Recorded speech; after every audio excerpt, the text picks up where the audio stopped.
Interludio 2. El cogito en la historia de la locura. La temprana crítica Hegel y Heidegger en Totalidad de Infinito de Levinas es un modelo de procedimiento antifilosófico. Para Levinas, el infinito de la relación con el otro divino es el exceso que rompe el círculo de la totalidad filosófica. Es crucial notar aquí que Derrida no es un antifilósofo, por el contrario, en sus mejores momentos, por ejemplo, en sus detalladas lecturas, deconstructivas, de Levinas, Foucault, Bataille, etc. Derrida demuestra convincentemente cómo, en su esfuerzo por romper el círculo cerrado de la filosofía y afirmar un punto de referencia fuera del horizonte de la filosofía, infinitud versus totalidad en Levinas, locura versus cogito en el primer Foucault, soberanía versus dominación hegeliana en Bataille, ellos permanecen dentro del campo que intentan dejar atrás. 1. No es ninguna sorpresa, entonces, que Foucault reaccionase tan violentamente al análisis crítico que Derrida realizó sobre su historia de la locura, acusando a Derrida de quedarse dentro de los confines de la filosofía. Sí, Derrida se mantiene dentro, pero en ello reside su potencia respecto a aquellos que pretenden con demasiada facilidad haber alcanzado un dominio más allá de la filosofía. Lo que hace Derrida no es solo deconstruir la filosofía, demostrando su dependencia de un otro externo, es más, deconstruye el intento de situar un espacio fuera de la filosofía, demostrando cómo todos los esfuerzos antifilosóficos de determinar este otro quedan en deuda con un determinado marco de categorías filosóficas. Cogito, locura y religión están entrelazados en Descartes, véase su experimento mental del mal ingenie, y en Kant, su concepto del sujeto trascendental surgió de la crítica a Swedenborg, cuyos sueños religiosos representaban la locura. Simultáneamente, el cogito surge de una diferenciación de, o referencia a, la locura, y el cogito mismo, la idea del cogito como el punto de certeza absoluta, idealismo subjetivo, es percibido, no solo, por el sentido común como el epítome de la locura filosófica, de su enloquecida construcción paranoide de sistemas, véase el filósofo como loco, un tema recurrente del segundo Wittgenstein. La religión, la fe directa, se evoca como una forma de locura, Swedenborg para Kant, o la religión en general para los racionalistas de la Ilustración, incluido Dawkins hoy en día, pero a la vez, la religión, Dios, entra en escena como una solución para la solipsista locura, Descartes. Este triángulo de cogito, religión y locura es el centro de la polémica entre Foucault y Derrida, en la que ambos comparten una premisa clave, que el cogito está inherentemente relacionado con la locura. La diferencia es que, para Foucault, el cogito se fundamenta en la exclusión de la locura, mientras que para Derrida el cogito solo puede surgir a través de una loca hipérbole, la duda universalizada, y queda marcado por este exceso, antes de que se estabilice como res cogitans, la sustancia pensante. Autotransparente, el cogito estalla como un exceso puntual. 2. El punto de partida de Foucault es un cambio fundamental en el estatuto que se le confiere a la locura, un cambio que tuvo lugar en el paso del Renacimiento a la era clásica de la razón, comienzos del siglo XVII.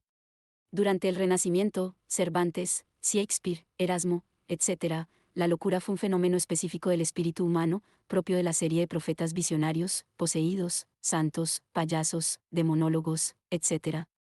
Fue un fenómeno significativo por sí mismo, incluso si los locos eran denigrados, también se les trataba con reverencia, como mensajeros de un horror sagrado. Con Descartes, sin embargo, la locura queda excluida del pensar, y en todas sus tipologías acaba ocupando una posición antaño reservada a la lepra. Ya no es un fenómeno que deba ser interpretado, cuyo significado deba investigarse, sino una simple enfermedad que debe ser tratada bajo las prácticas regladas de la medicina o de una ciencia que esté ya firmada institucional y metodológicamente, una afirmación que asegure que, en cuanto ciencia, no puede estar loca. Este cambio no tiene que ver solo con la teoría, sino con la práctica social misma. De la era clásica de la razón en adelante, los locos son internados, encarcelados en hospitales psiquiátricos, privados de toda la dignidad de un ser humano, estudiados y controlados como un fenómeno natural. En su Historia de la locura, Foucault dedicaba 3 o 4 páginas al pasaje de las meditaciones metafísicas en el que Descartes llega al cogito ergo sum buscando un fundamento absolutamente cierto del conocimiento. Descartes analiza las formas principales del delirio, delirios de los sentidos y de la percepción del sentido, delirios de locura, sueños. Acaba con el delirio más radical imaginable, la hipótesis de que todo lo que experimentamos no es cierto, sino un sueño universal, una ilusión creada por un genio malvado, mal ingenie. A partir de aquí, llega la certeza del cogito, yo pienso incluso si puedo dudar de todo, incluso si todo lo que veo es una ilusión, no puedo dudar de que estoy pensando todo esto, de modo que el cogito es el punto de partida absolutamente cierto para la filosofía. La objeción de Foucault aquí es que Descartes no enfrenta realmente la locura, sino que más bien evita pensarla, excluye la locura del ámbito de la razón. En la era clásica, la razón se basa por lo tanto en la exclusión de la locura, la existencia misma de la categoría, locura, está determinada históricamente, junto con su opuesto, la razón, es decir, se determina a través de relaciones de poder. La locura en el sentido moderno no es directamente un fenómeno que podamos observar, sino un constructo discursivo que surge en cierto momento histórico, y junto con su doble, la razón en el sentido moderno. En su lectura de Historia de la locura, Derrida se centró en estas 4 páginas sobre Descartes que, para él, proporcionaban la clave de todo el libro. Mediante un análisis detallado, intenta demostrar que, lejos de excluir la locura, Descartes la empuja a un extremo, la duda universal, mediante la cual sospecho que todo el mundo es una ilusión, es la mayor locura imaginable. A partir de esta duda universal surge el cogito, incluso si todo es una ilusión, todavía puedo estar seguro de que pienso. La locura no es excluida por el cogito, no es que el cogito no esté loco, sino que el cogito es cierto incluso si yo estoy totalmente loco. La duda extrema, la hipótesis de la locura universal, no es externa a la filosofía, sino estrictamente interna a ella, un momento hiperbólico, el momento de locura que fundamenta la filosofía. Desde luego, Descartes más tarde domesticará este exceso radical con su imagen del hombre como sustancia pensante, dominada por la razón, construye una filosofía que está claramente condicionada históricamente. Pero el exceso, la hipérbole de la locura universal, no es en sí mismo histórico, es el momento excesivo que fundamenta la filosofía en todas sus formas históricas. Por tanto, la locura no es excluida por la filosofía, es interna a ella. Desde luego, toda filosofía intenta controlar este exceso, reprimirlo, pero, al reprimirlo, reprime su fundamento más íntimo, y la filosofía es, quizá, esa seguridad que se adquiere en la mayor proximidad de la locura contra la angustia de estar loco. 3. En su respuesta, Foucault intenta en primer lugar probar, a través de una lectura detallada de Descartes, que la locura a la que alude no tiene el mismo estatuto que las ilusiones sensoriales y los ensueños. Cuando sufro delirios sensoriales de la percepción o cuando sueño, sigo estando normal y racional, simplemente me engaño respecto a lo que veo. En la locura, por el contrario, yo ya no soy normal, pierdo mi razón. De modo que debo excluir la locura si quiero ser un sujeto racional. El rechazo de Derrida a excluir la locura de la filosofía atestigua el hecho de que sigue siendo un filósofo que es incapaz de pensar el afuera de la filosofía, que es incapaz de pensar cómo la filosofía misma está determinada por algo que le escapa.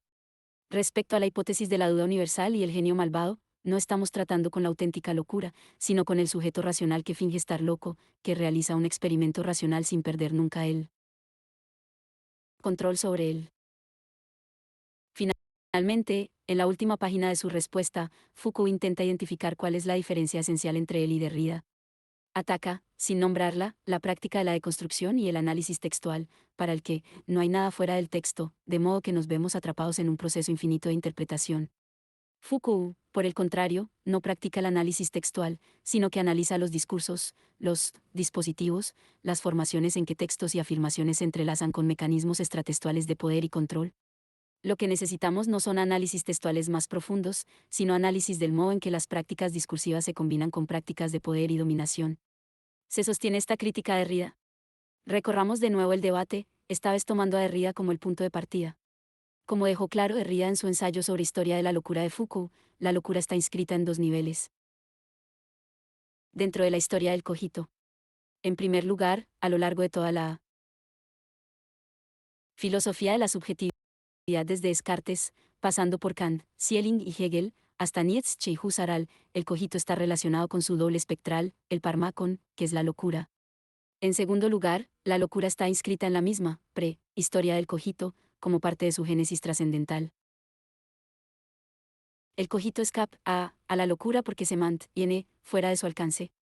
Porque en su instante, en su instancia propia, el acto del cogito vale incluso si estoy loco, incluso si mi pensamiento está loco de parte a parte.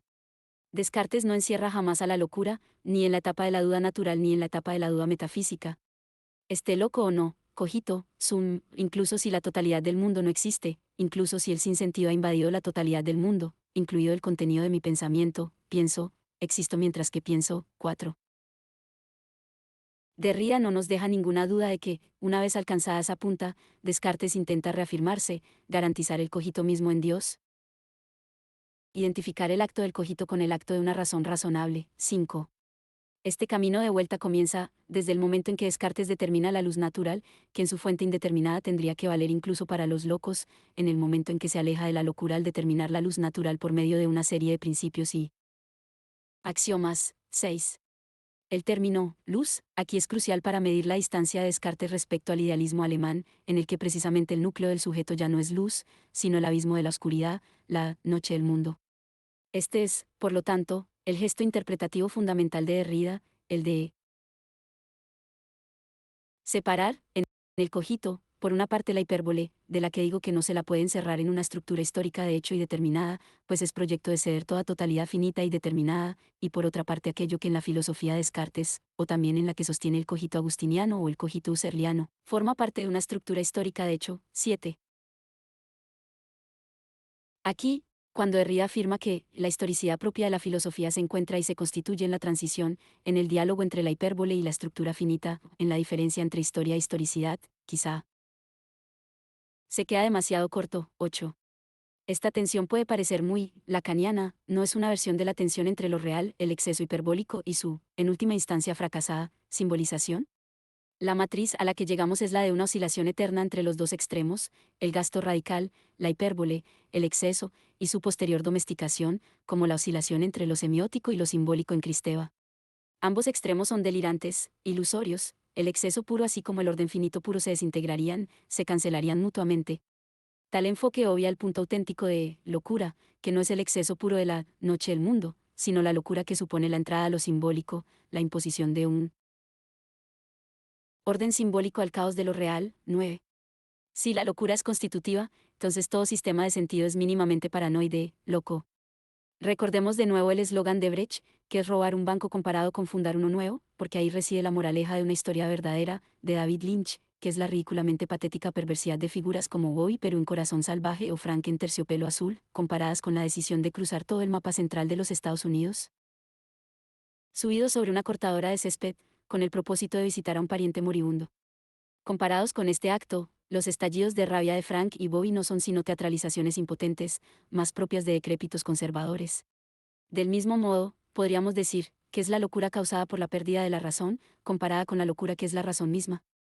Este paso es el realmente hegeliano. Hegel, el filósofo que realizó el intento más radical de pensar el abismo de la locura en el núcleo de la subjetividad, es también el filósofo que llevó a su clímax, loco, el sistema filosófico como totalidad del sentido. Esta es la razón por la que, por muy buenas razones, desde el punto de vista del sentido común, Hegel representa el momento en el que la filosofía se vuelve loca y estalla en una loca pretensión de conocimiento absoluto. Por lo tanto, no es suficiente con oponer simplemente locura y simbolización en la historia de la filosofía o de los sistemas filosóficos. Hay un punto de vista privilegiado en el que la hipérbole, el núcleo extimo de la filosofía, se inscribe a sí mismo en ella, y este es el momento del cogito, de la filosofía trascendental. Aquí la domesticación de la locura se lleva a cabo de un modo diferente, a través de un horizonte trascendental que no la cancela insertándola en una concepción del mundo omniabarcadora, sino que la mantiene. En el sereno mundo de la enfermedad mental, el hombre moderno ya no se comunica con el loco, el hombre de razón delega al médico la locura, autorizando la relación solo a través de la universalidad abstracta de la enfermedad. 10. Sin embargo, ¿qué ocurre con el psicoanálisis? No es el psicoanálisis precisamente el punto en el que el hombre de razón restablece su diálogo con la locura, redescubriendo la dimensión de verdad que hay en ella, no siendo la misma verdad que antes, en el universo premoderno, sino una diferente y propiamente científica. El propio Foucault trató esto en su posterior Historia de la Sexualidad, donde el psicoanálisis se concibe como la culminación de la lógica confesional del tipo, sexo como la verdad definitiva. A pesar de la finez de la réplica de Foucault, al final cae en la trampa de un historicismo que no puede dar cuenta de su propia posición de enunciación, esta imposibilidad se redobla en la caracterización que Foucault hace de su objeto, la locura, que oscila entre dos extremos. Por un lado, su objetivo estratégico consiste en hacer que hable la locura misma, tal como es en sí, fuera del discurso, científico, etc., sobre ella. Definitivamente no es una cuestión que pertenezca a la historia de las ideas, sino que trata de los rudimentarios movimientos de una experiencia.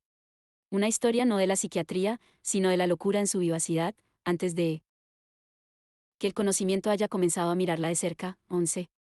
Por otro lado, el modelo posterior, desplegado en vigilar y castigar y en la historia de la sexualidad le obliga a postular la inmanencia absoluta del objeto, excesivo, transgresor, resistente, frente a su manipulación por parte del dispositivo de conocimiento-poder. La locura es generada por el discurso mismo que la excluye, objetiva o estudia, no hay una locura pura fuera de él, del mismo modo que la red carcelaria no arroja a los inasimilables a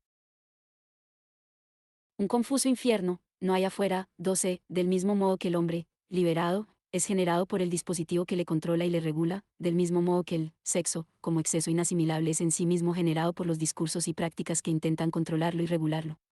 Como afirma Oin, Foucault, efectivamente admite la validez de la propuesta de Derrida. 13, es decir, concede la validez del Ilene Y a paz de Horst Este. 14, al proporcionar una versión similar.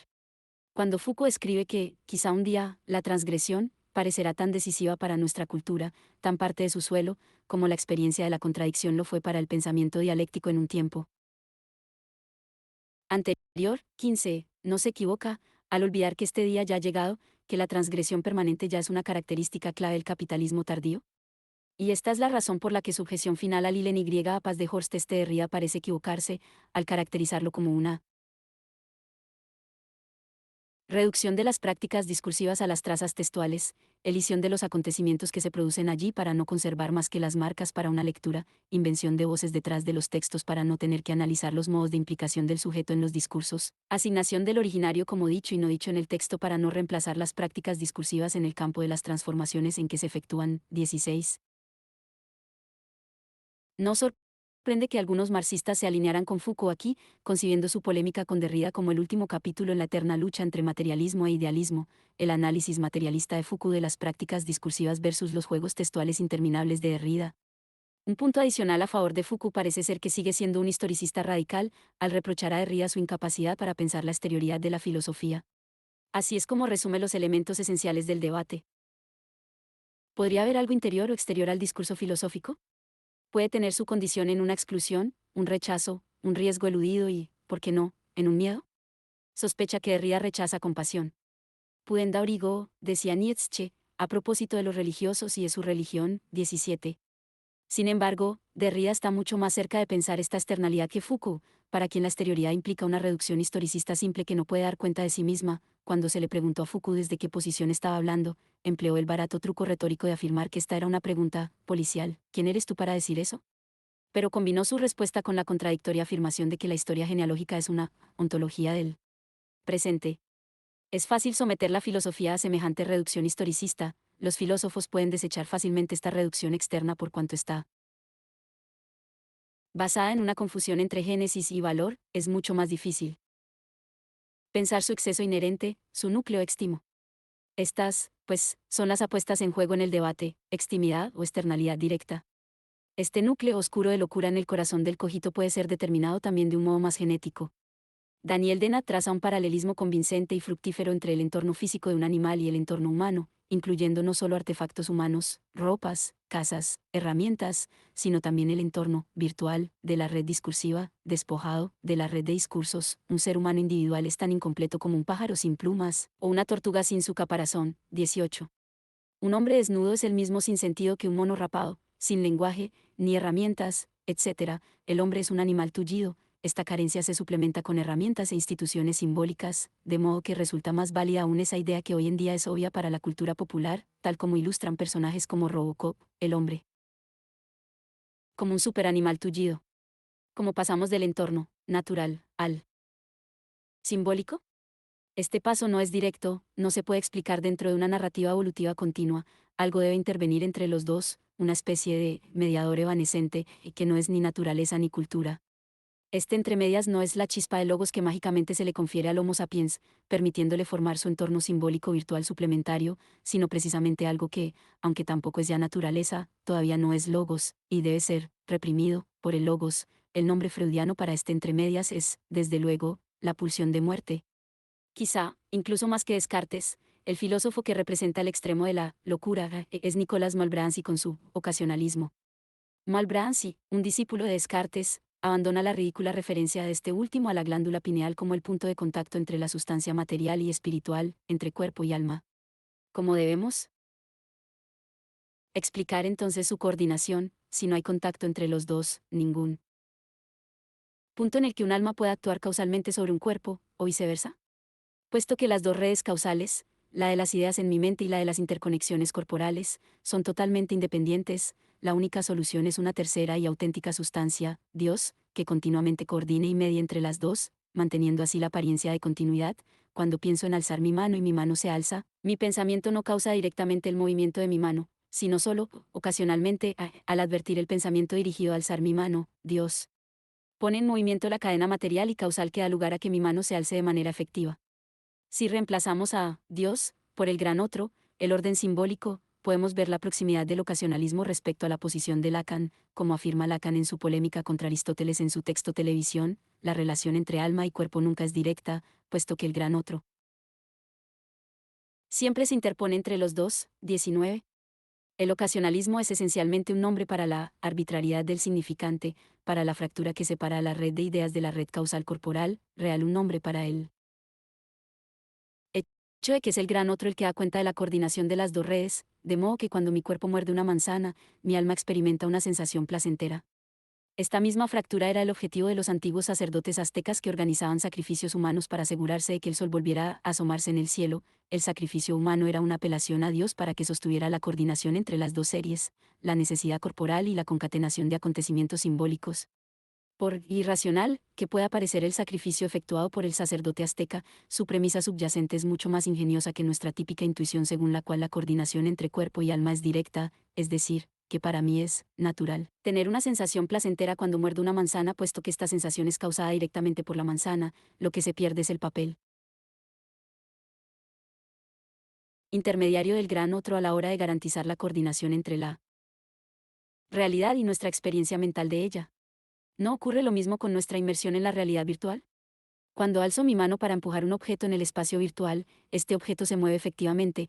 Mi ilusión, desde luego, es que fue el movimiento de mi mano el que causó directamente la recolocación del objeto, puesto que en mi inmersión ignoro el intrincado mecanismo de coordinación computerizada, homólogo al papel de Dios en el ocasionalismo, que garantiza la coordinación entre las dos series. 20.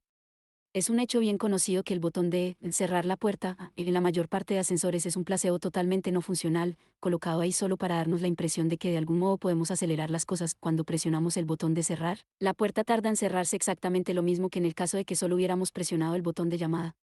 Este caso de falsa participación es una apropiada metáfora para la participación de los individuos en nuestros procesos políticos posmodernos, y representa el ocasionalismo en su forma más pura. Desde la perspectiva de Malebranche, estamos efectivamente presionando estos botones todo el tiempo, y es la incesante actividad de Dios la que coordina nuestra acción y el acontecimiento subsiguiente, mientras pensamos que el acontecimiento resulta de nuestra acción.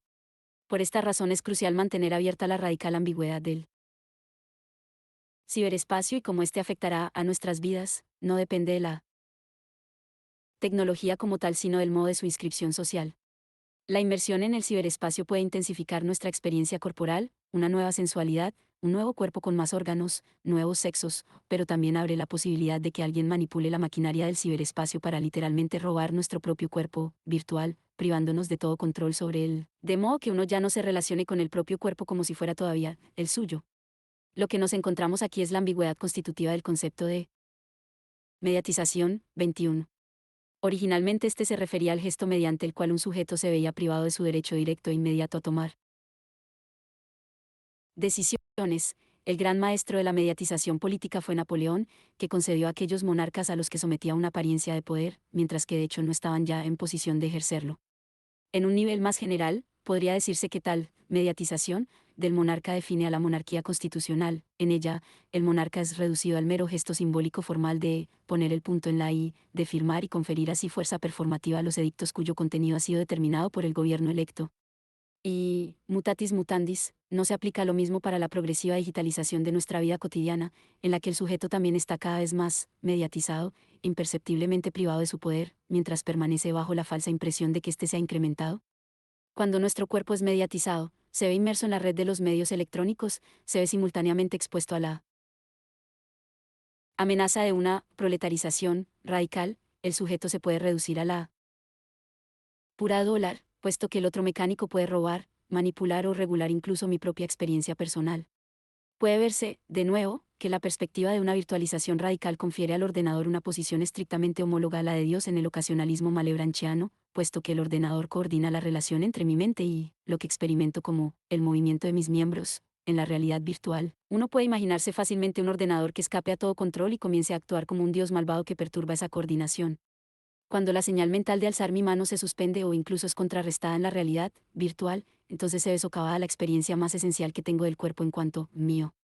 Parece entonces que el ciberespacio efectivamente materializará la fantasía paranoide de Schreber, el juez alemán cuyas memorias fueron analizadas por Freud. El universo cableado es psicótico.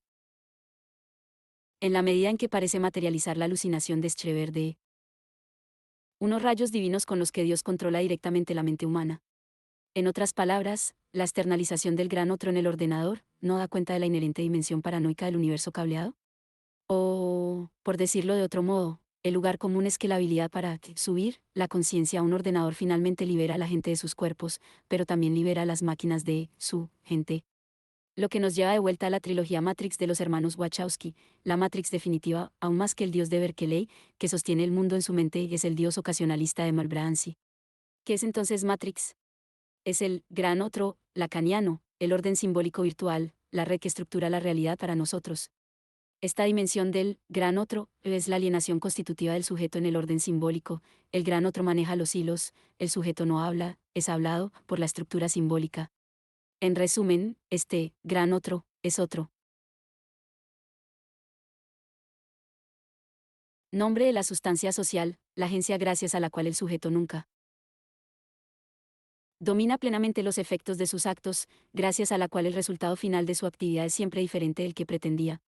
Sin embargo, es crucial notar que, en los capítulos clave sus cuatro conceptos fundamentales del psicoanálisis, Lacan lucha por delinear la operación que sigue a la alienación y es en cierto modo su contraparte, la de la separación. A la alienación en el gran otro le sigue la separación del gran otro. La separación tiene lugar cuando el sujeto toma nota de cómo el gran otro es en sí mismo inconsistente, puramente virtual, barrado, privado de la cosa, y la fantasía es un intento de llenar esta falta del otro, no del sujeto, es un intento de reconstituir la coherencia del gran otro. Siguiendo la misma línea paranoide, la tesis de Matrix es la de que este gran otro está externalizado en un megacomputador real. Debe haber una Matrix porque las cosas no están bien, las oportunidades se han desperdiciado, algo va mal todo el tiempo. En otras palabras, la idea de la película es que la situación es esta porque Matrix oculta la auténtica realidad detrás de todo. El problema de la película es que no es lo suficientemente loca y supone otra realidad real detrás de nuestra realidad cotidiana, sostenida por Matrix. Podríamos decir,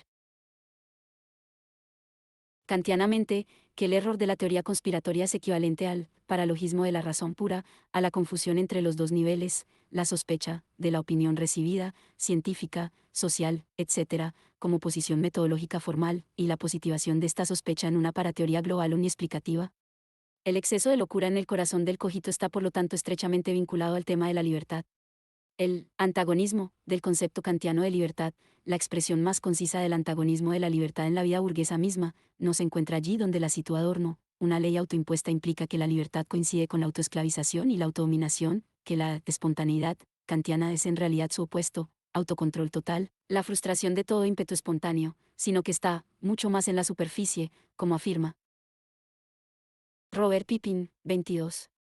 Para Kant, así como para Rousseau, el mayor bien moral es llevar una vida plenamente autónoma como un agente racional libre, y el peor mal es el sometimiento a la voluntad de otro. Sin embargo, Kant debe conceder que el hombre no surge espontáneamente como un agente racional libre y maduro, a través de su desarrollo natural, sino solo mediante un arduo proceso de maduración sostenido por una dura disciplina y educación que para el sujeto no pueden más que resultar una coerción externa.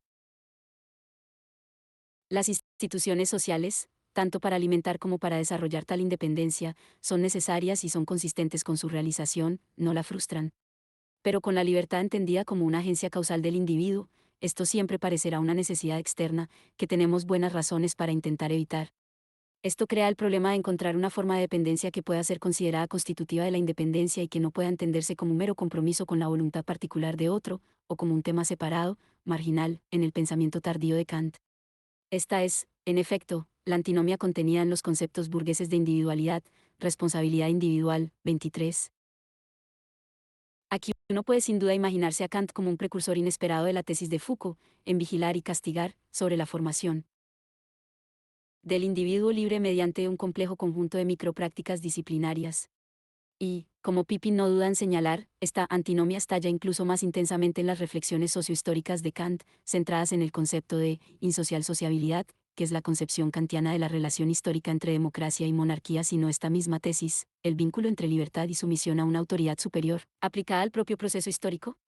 A largo plazo, o en su concepto, la democracia es la única forma apropiada de gobierno. No obstante, a causa de la inmadurez del pueblo, las condiciones para una democracia que funcione solo pueden establecerse mediante una monarquía no democrática que, en el ejercicio de su poder benevolente, lleve al pueblo a la madurez política. Y, como era de esperar, Kant no deja de mencionar la racionalidad mandevillana del mercado, en el que la persecución por parte de cada individuo de sus propios intereses egoístas es lo que mejor funciona para el bien común, mucho mejor que el altruismo directo. En su punto más extremo, esto lleva a Kant a la idea de que la historia humana está gobernada por un plan divino inescrutable, dentro del cual los mortales estamos destinados a desempeñar un papel que desconocemos, pero a partir de aquí la paradoja se hace incluso más fuerte: nuestra libertad está vinculada a su opuesto no solo desde abajo, sino desde arriba. Es decir, no se trata de que pueda surgir solo mediante nuestro sometimiento y dependencia, sino que nuestra libertad como tal es un momento en un plan divino más vasto. Nuestra libertad no es un objetivo en sí mismo, sino que sirve a un propósito superior. ¿Podemos aclarar, acaso, resolver este dilema introduciendo algunas distinciones adicionales en el concepto de libertad nouménica? En un examen más cercano, se hace evidente que, para Kant, la disciplina y la educación no operan directamente en nuestra naturaleza animal, llevándola hacia la individualidad humana. Como señala Kant, los animales no pueden ser realmente educados, puesto que su comportamiento está ya predestinado por sus instintos. Esto significa que, paradójicamente, para ser educado en la libertad, como autonomía moral y autorresponsabilidad, ya tengo que ser libre en un sentido mucho más radical, nouménico, incluso monstruoso. El nombre freudiano para esta libertad monstruosa es, de nuevo, la pulsión de muerte. Es interesante reparar en cómo las narrativas filosóficas del nacimiento del hombre se ven siempre obligadas a presuponer un momento en la prehistoria humana en el que lo que se convertirá en el hombre ya no es un animal, pero tampoco es todavía un ser de lenguaje, limitado por la ley simbólica, un momento de naturaleza, pervertida, desnaturalizada, descarrilada, que no es todavía cultura. En sus escritos antropológicos, Kant subrayaba que el animal humano necesita presión disciplinaria para domesticar esa extraña revoltosidad que parece ser inherente a la naturaleza humana, una salvaje e ilimitada propensión a insistir pertinazmente en su voluntad, a cualquier precio. Es a este respecto que el animal humano necesita un amo que lo discipline. La disciplina tiene por objeto esta revoltosidad, no la naturaleza animal en el hombre. En las lecciones sobre la filosofía de la historia universal de Hegel, un papel similar lo representa la referencia a los negros. Significativamente, Hegel se ocupa de los negros antes de la historia como tal, que comienza con la antigua China, en la sección titulada La conexión de la naturaleza o los fundamentos geográficos de la historia universal. Los negros representan aquí el espíritu humano en su estado de naturaleza, y son descritos como una especie de niños perversos y monstruosos, simultáneamente ingenuos y corruptos, que viven en un estado prelapsariano de inocencia en virtud del cual son los más crueles de los bárbaros, son en parte naturaleza, y sin embargo están completamente desnaturalizados, manipulan despiadadamente la naturaleza a través de la brujería primitiva, pero a la vez se sienten aterrorizados por las imparables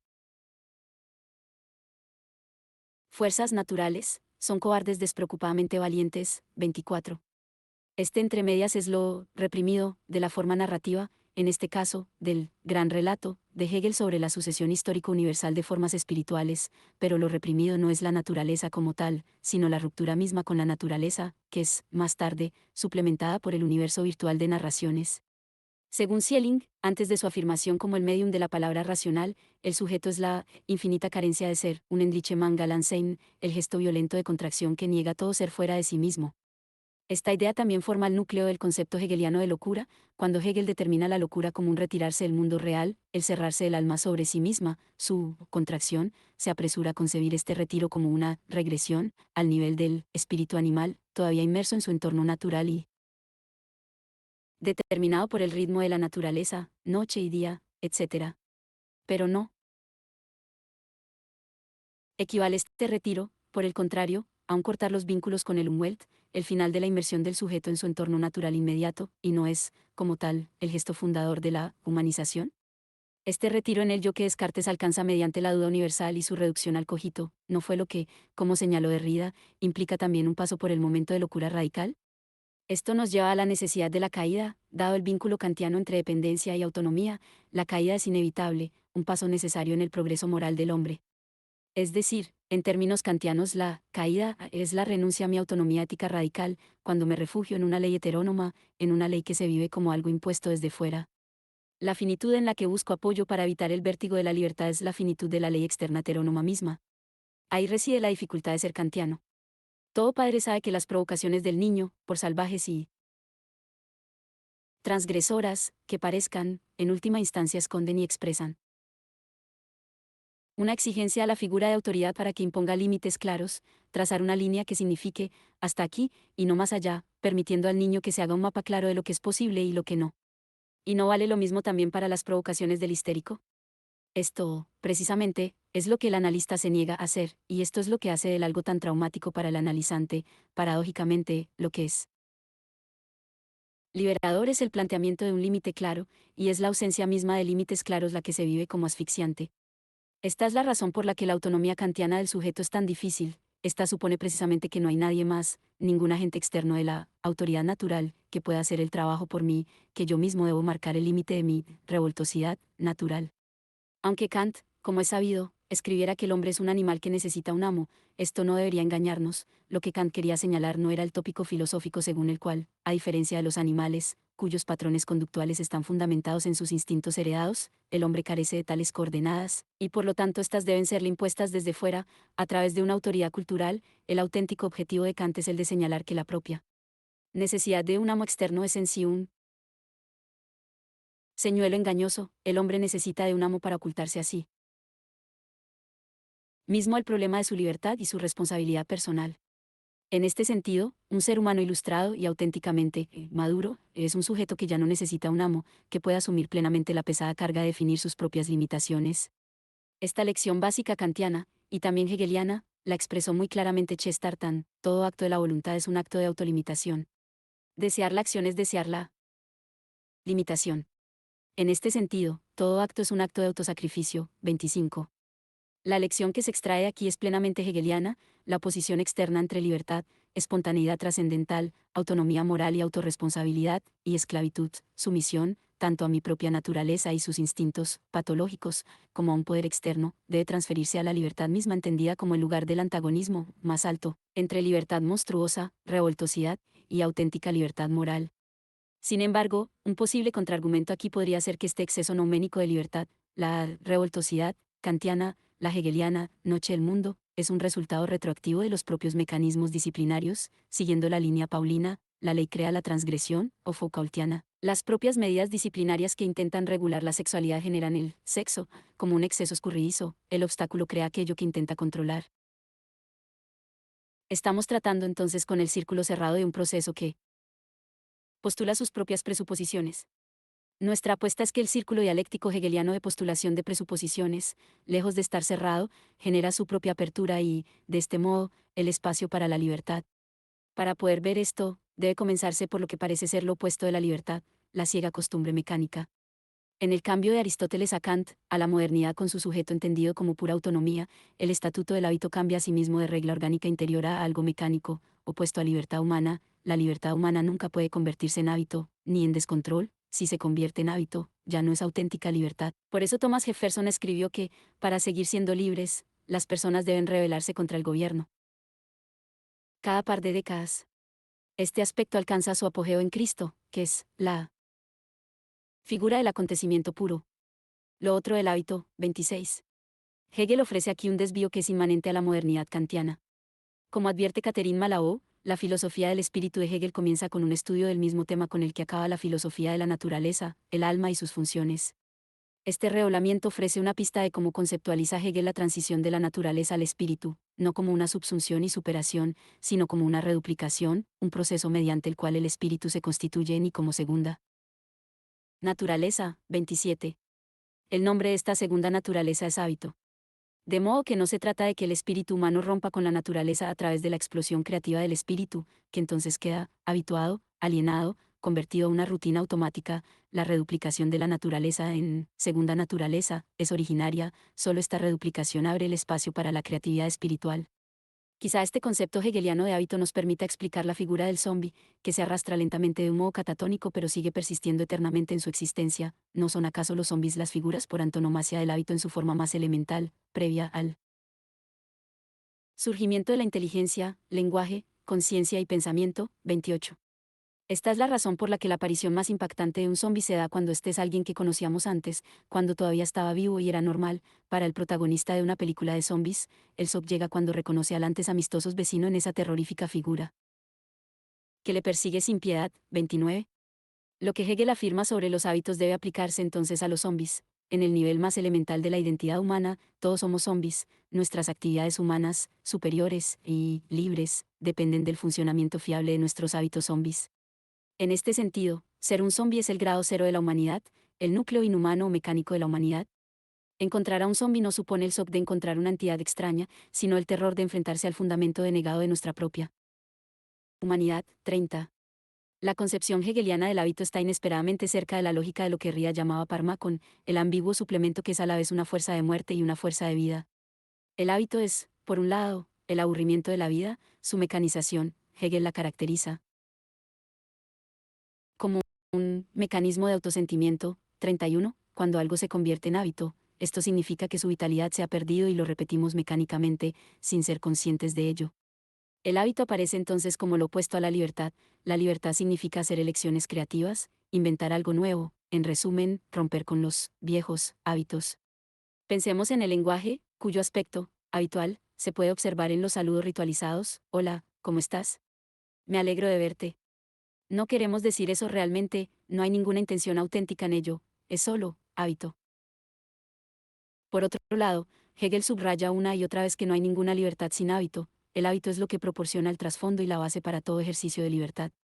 Tomemos de nuevo el lenguaje. Para poder ejercer la libertad al usar el lenguaje, tenemos que habernos acostumbrado plenamente a él, habituarnos a él. Debemos aprender a practicarlo, aplicar sus reglas, ciegamente, mecánicamente, como un hábito. Solo cuando lo que aprende un sujeto se externaliza en hábitos mecanizados, el sujeto está abierto a estar ocupado e implicado de otras maneras. 32.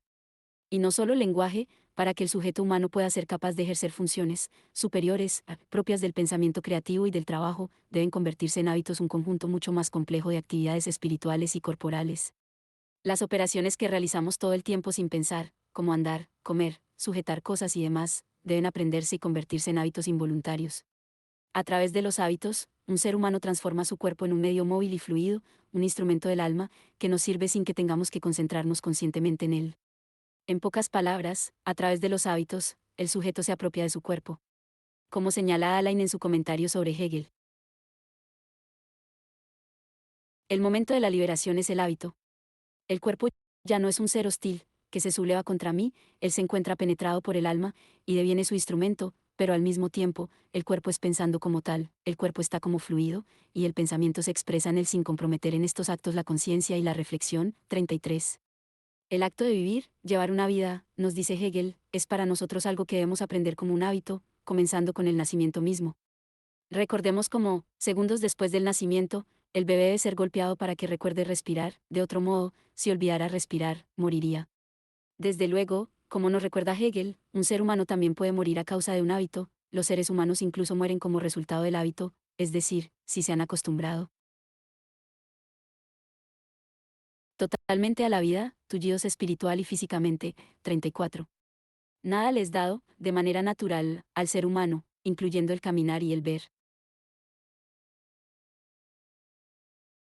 La forma del hábito abarca todas las clases y escalones de la actividad del espíritu, la más exterior, la determinación espacial del individuo de que se mantenga erguido, se ha hecho hábito por su voluntad, una postura inmediata e inconsciente que siempre sigue siendo cosa de su voluntad permanente. El ser humano se mantiene en pie solamente porque quiere y en tanto quiere, y solo mientras él inconscientemente lo quiere. Igualmente el ver, etc., es el hábito concreto que une inmediatamente, en un simple acto, las múltiples determinaciones de la sensación, de la conciencia, de la intuición, del entendimiento, etc. 35.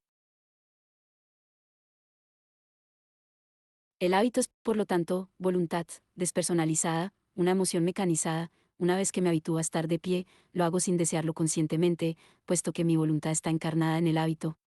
En el hábito, presencia y ausencia, apropiación y retiro, implicación y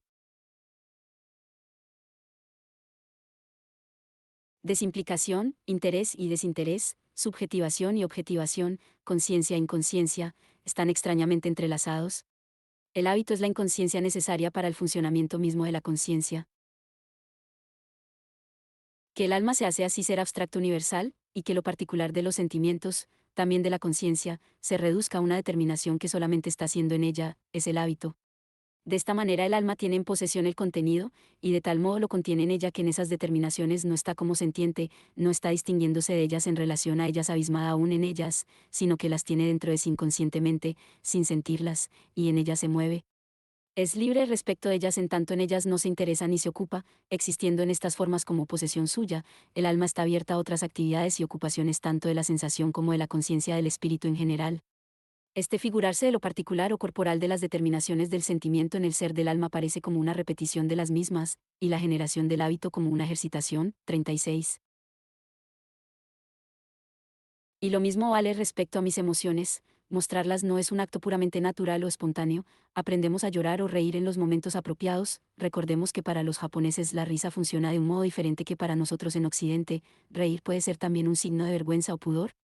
La mecanización externa de las emociones, desde la antigua rueda tibetana de rezos, que reza en mi lugar, hasta la risa enlatada, mediante la cual la televisión sustituye mis carcajadas, convirtiendo mi despliegue emocional bastante literalmente en un despliegue mecánico, se basa por lo tanto en el hecho de que la expresión de las emociones, incluyendo las más sinceras, está siempre ya mecanizada. Sin embargo, el lenguaje como medium del pensamiento es el nivel más alto del hábito, y su autosubsunción, en él llega a su límite la pareja de retiro y posesión. La clave no está solo en que, para poder hablar un lenguaje fluidamente, tengamos que dominar sus reglas. Mecánicamente, sin pensar, de manera mucho más radical, la codependencia de entendimiento e inconsciencia del hábito determina el acto mismo de comprensión. Cuando escucho una palabra, no solo abstraigo inmediatamente de su sonido y veo a través de él su significado, como en la extraña sensación de ser consciente de la materialidad opaca de una palabra, que de repente parece tan intrusiva y obscena, sino que es necesario hacerlo para percibir su significado.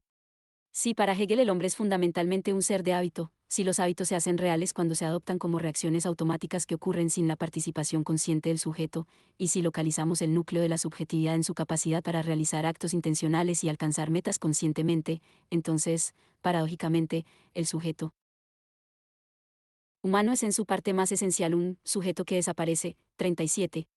La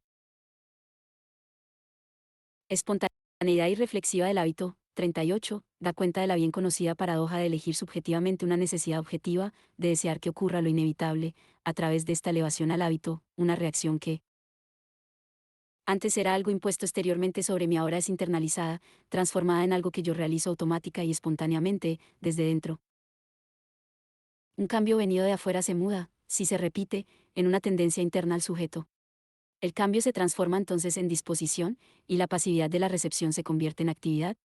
Así, el hábito aparece como ese proceso mediante el cual el hombre termina por querer lo que viene de afuera. A partir de entonces, la voluntad individual ya no se opone a la efectividad del mundo exterior, y ella aprende gradualmente a querer lo que es. 39. Lo que hace al hábito tan central es la temporalidad que implica. Tener un hábito implica una relación con el futuro que prescribe cómo reaccionaré a algún acontecimiento futuro. El hábito es una característica del organismo que economiza sus fuerzas, construyendo reservas para el futuro. Es decir, en sus hábitos la subjetividad acepta sus modos futuros de ser, los modos en que vendrá efectivamente existente. 40. Esto significa que el hábito también complica la relación entre posibilidad y realidad efectiva, es estricto sensu la realidad efectiva de una posibilidad. Esto significa que el hábito pertenece al nivel de la virtualidad, definida por Deleuze precisamente como la realidad efectiva de lo posible. El hábito existe efectivamente, es una capacidad de reaccionar de cierto modo, una capacidad que yo poseo plenamente aquí y ahora, y que simultáneamente es una posibilidad que apunta hacia una determinada reacción futura. De este concepto de hábito se siguen interesantes consecuencias conceptuales. Ontológicamente, respecto a la oposición entre accidentes particulares y esencia universal, el hábito puede describirse como el Devenir esencial del accidente. 41. Una vez que un accidente externamente causado se ha repetido suficientes veces, se eleva la universalidad de la disposición interna del sujeto a una característica que pertenece y define su esencia interior. Esta es la razón por la que nunca podemos determinar el comienzo exacto de un hábito, el punto en el que las manifestaciones externas se transforman en hábitos. Una vez que un hábito se ha formado, sus orígenes se olvidan y aparece como si siempre hubiera estado ahí.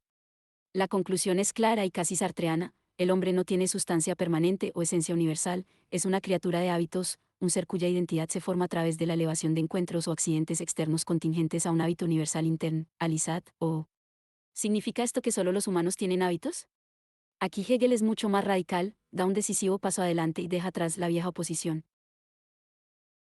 entre la naturaleza como plenamente determinada en su movimiento circular cerrado, y el hombre como un ser de apertura y libertad existencial. Para Hegel, la naturaleza siempre es segunda naturaleza. 42.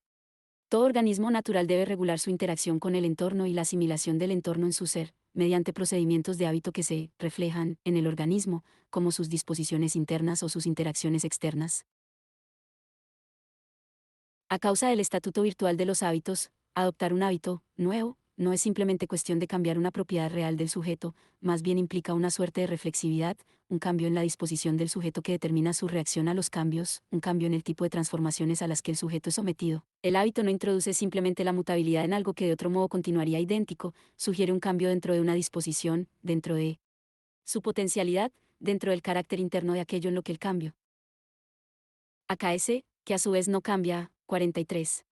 Esto es lo que Hegel quiere decir con la autodiferenciación como asunción de los cambios impuestos externamente, que pasan a ser autocambios, pasan de ser diferencia externa a diferencia interna. Solo los cuerpos orgánicos se diferencian, un cuerpo orgánico mantiene su unidad internalizando un cambio impuesto externamente, convirtiéndolo en un hábito que le permite afrontar los cambios futuros. Si este es el caso, sin embargo, si la totalidad de la naturaleza, orgánica, al menos, ya es segunda naturaleza, ¿en qué consiste la diferencia entre hábitos humanos y animales? La contribución más provocadora e inesperada de Hegel tiene que ver con esta misma cuestión de la génesis de los hábitos humanos. En su Antropología, que abre la filosofía del espíritu, encontramos una única genealogía de los hábitos, que recuerda a Nietzsche. Esta parte de la filosofía del espíritu es uno de los tesoros inexplorados del sistema hegeliano, donde encontramos las huellas más claras de lo que no es otra cosa que el aspecto dialéctico materialista de Hegel. El paso de la naturaleza al espíritu humano no se desarrolla aquí como una directa intervención externa del espíritu, como la intervención de otra dimensión que perturba el equilibrio del circuito natural, sino como el resultado de un largo y tortuoso abrirse paso de la inteligencia, encarnada en el lenguaje, que surge de las tensiones y antagonismos naturales.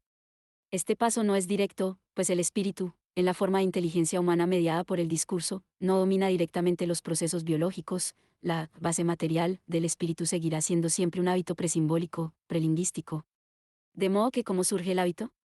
En su genealogía, Hegel concibe el hábito como el tercer y último momento del proceso dialéctico del alma, cuya estructura sigue la tríada de concepto, juicio, silogismo. En el comienzo está el alma y su unidad inmediata, en su concepto simple, el alma sentiente, en las sensaciones que surgen del encuentro del individuo con los objetos externos. El alma comienza a despertarse. 44. El yo saquiumero, yo sentiente, todavía no es un sujeto opuesto a objetos, en la medida en que experimenta una sensación en la que los dos lados, sujeto y objeto, están inmediatamente unidos. Cuando experimento una sensación táctil, se trata simultáneamente del rastro del objeto externo que estoy tocando y mi reacción interna a él. La sensación es un proceso con dos caras, en el que lo subjetivo y lo objetivo coinciden inmediatamente. Incluso en etapas posteriores del desarrollo del individuo, este yo sentiente sobrevive bajo la forma de lo que Hegel llama una relación mágica, refiriéndose a fenómenos que en el tiempo de Hegel se designaban con términos como sonambulismo magnético, hipnosis, y que son todos los fenómenos en los que mi alma se vincula directamente, de un modo prereflexivo, no pensante, a procesos externos, y resulta afectada por ellos. En vez de cuerpos que se influyen los unos a los otros a distancia, gravedad newtoniana, tenemos espíritus que se influyen a distancia. Aquí, el alma queda en el nivel más bajo de su funcionamiento, inmersa directamente en su entorno. Lo que Freud llamaba sentimiento oceánico, la fuente de experiencia religiosa, es para Hegel una característica del nivel más bajo del alma. En este punto, el alma carece de un claro autosentimiento, un sentimiento de sí mismo en cuanto distinto de la realidad externa. Esto ocurre en el siguiente momento, el del juicio. Urteil, Hegel moviliza aquí el juego de palabras de Hurtel con Hurtel, dividir barra diagonal división, originario. La totalidad que sienten tanto individualidad es esencialmente lo siguiente: distinguirse, dividirse, en sí misma y despertar para el juicio dentro de sí, con arreglo al cual esa totalidad tiene sentimientos particulares y como sujeto está referido a estas determinaciones suyas. El sujeto en cuanto tal las pone dentro del mismo como sentimientos suyos. 45. Todos los problemas surgen de este paradójico cortocircuito del sentimiento del yo, que se convierte en un sentimiento específico más entre otros y simultáneamente contiene y reúne todos los sentimientos. Malabou resume maravillosamente esta paradoja del sentimiento del yo. La posibilidad misma de la reunión de contenidos múltiples del sentimiento se vuelve ella misma un contenido objetivo. La forma exige ser el contenido de aquello de que es forma, la subjetividad no se habita, ella se atormenta. El alma está poseída por la posesión de sí. 46. Esta es la característica crucial: la posibilidad misma debe hacerse real, convertirse en un hecho, o necesita hacerse parte de su propio contenido, o, por añadir una variación ulterior del mismo motivo, el marco debe convertirse en parte del contenido enmarcado. El sujeto es el marco barra diagonal forma barra diagonal horizonte de este mundo y parte del contenido enmarcado, de la realidad que observa, y el problema es que no puede verse o situarse dentro de su propio marco, puesto que todo lo que hay ya está dentro del marco, el marco como tal es invisible. La posibilidad de encontrarse a uno mismo dentro de la propia realidad debe seguir siendo una posibilidad, sin embargo, y ahí radica el punto crucial: esta posibilidad misma debe hacerse efectivamente real o a posibilidad, ser activa, ejercer influencia o a posibilidad. Aquí hay un vínculo con Kant, con el viejo enigma de lo que Kant tenía exactamente en la cabeza con su concepto de apercepción trascendental, de la autoconciencia que acompaña a cada acto de mi conciencia. Cuando soy consciente de algo, soy consciente del hecho de que soy consciente de ello. No, es un hecho obvio que esto es empíricamente falso, que yo no soy siempre reflexivamente consciente de mi conciencia. Los intérpretes de Kant intentan resolver este problema afirmando que todo acto consciente puede potencialmente hacerse autoconsciente. Si lo deseo, siempre puedo volver mi atención hacia lo que estoy haciendo.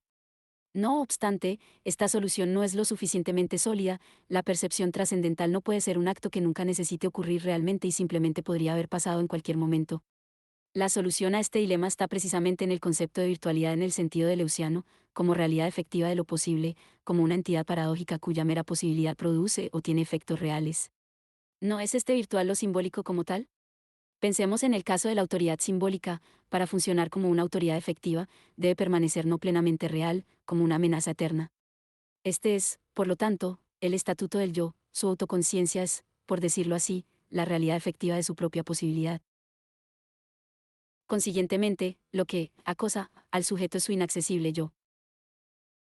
Nouménico, la cosa que piensa, un objeto en el que el sujeto podría encontrarse a sí mismo. 47.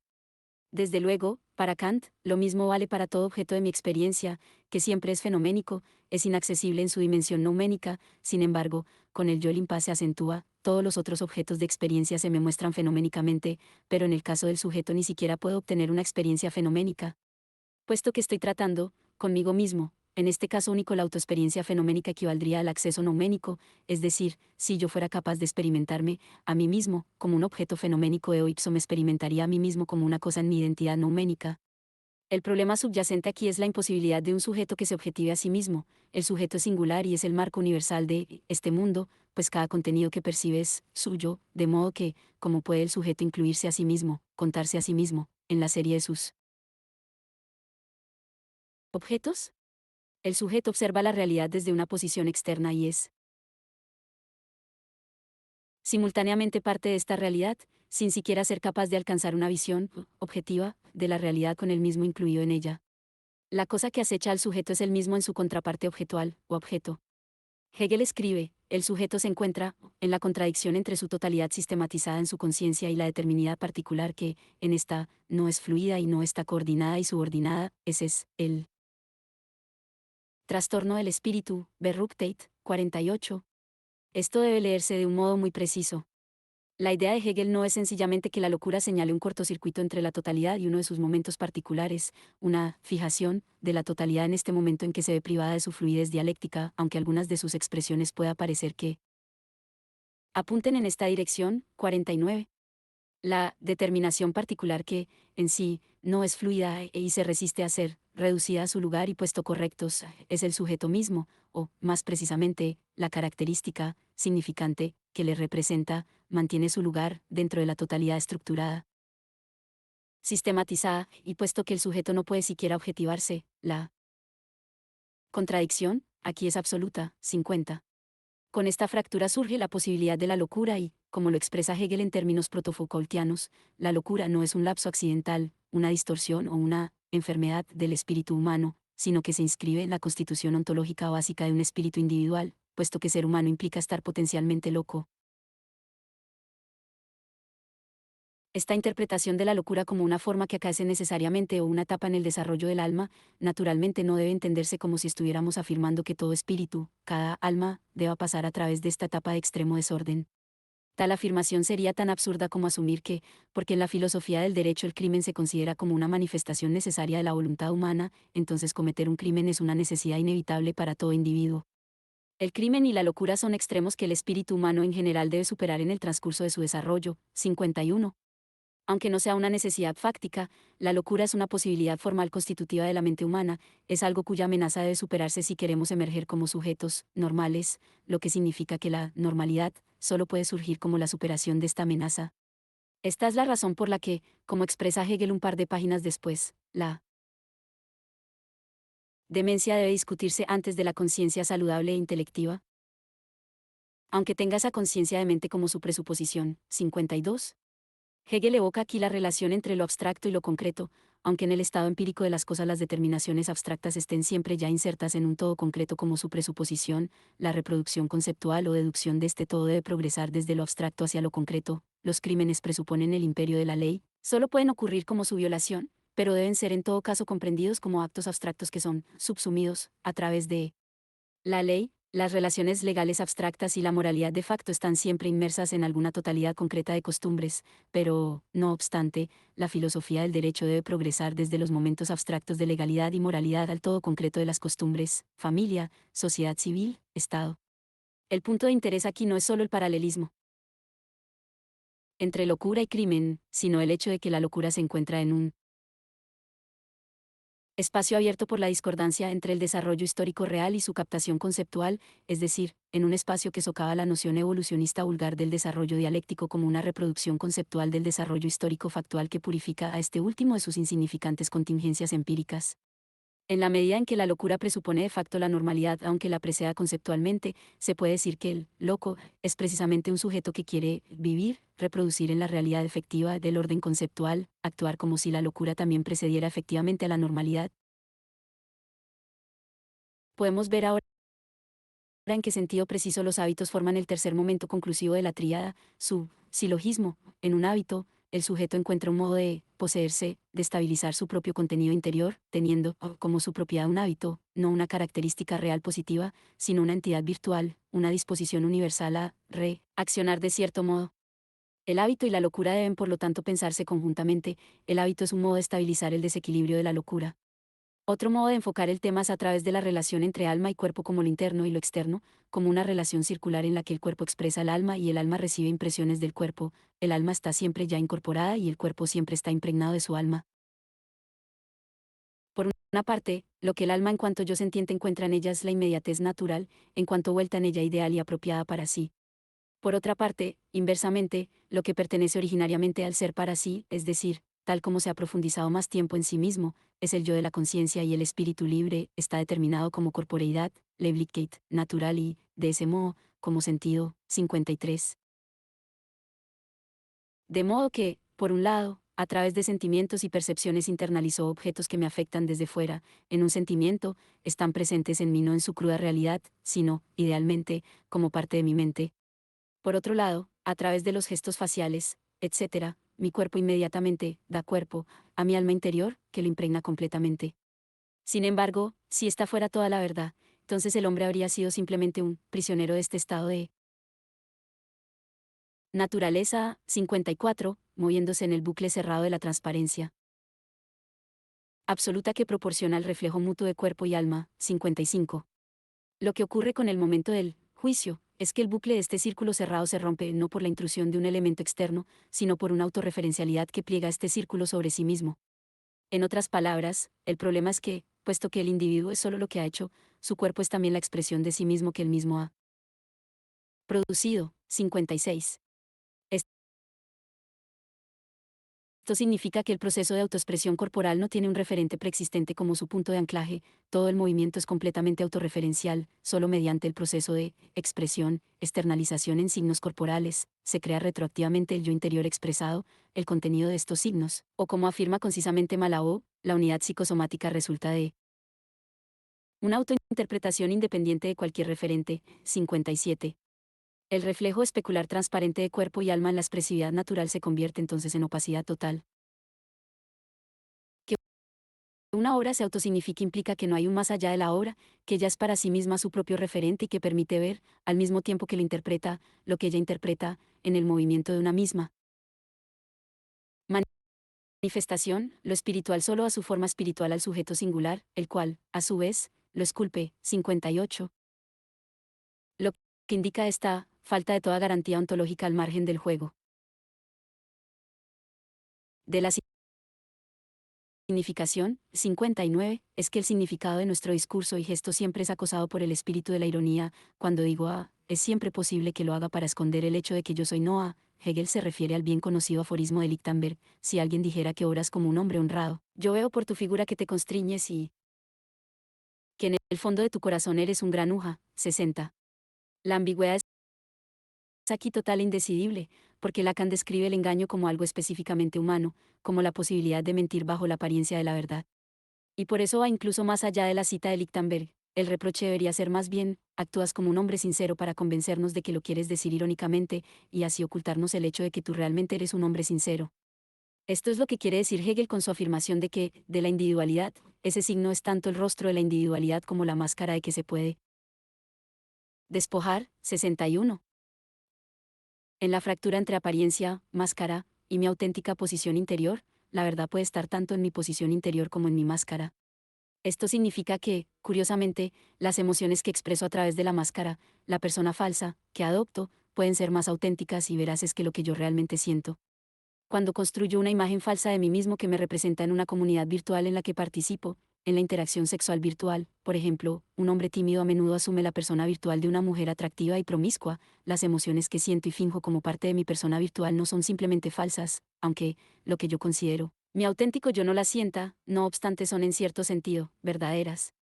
Por ejemplo, y sí, en lo más profundo de mi ser, soy un pervertido sádico que sueña con golpear a otros hombres y violar a mujeres. En mi interacción en la vida real con otras personas, no se me permite expresar este yo auténtico, de modo que adopto una persona mucho más humilde y educada. En este caso, no está mi auténtico yo mucho más cerca de lo que adopto como una proyección ficcional, mientras que el yo de las interacciones en mi vida real es una máscara que esconde la violencia de mi auténtico yo. El hábito proporciona una salida de esta situación.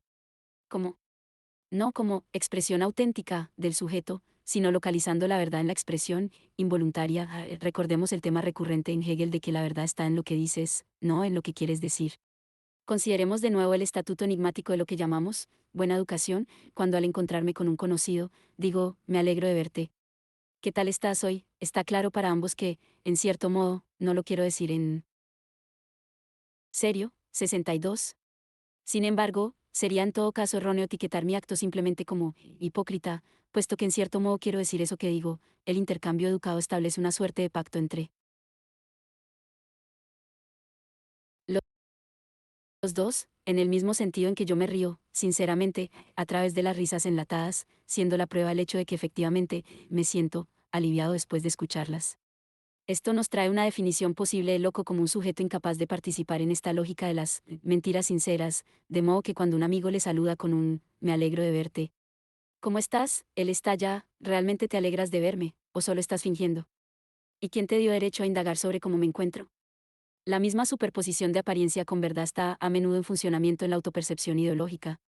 Recordemos el brillante análisis de cómo en la Revolución Francesa de 1848, el Partido del Orden Conservador Republicano funcionaba como una coalición de las dos ramas del realismo monárquico, orleanistas y legitimistas, en el Reino Anónimo de la República. 63.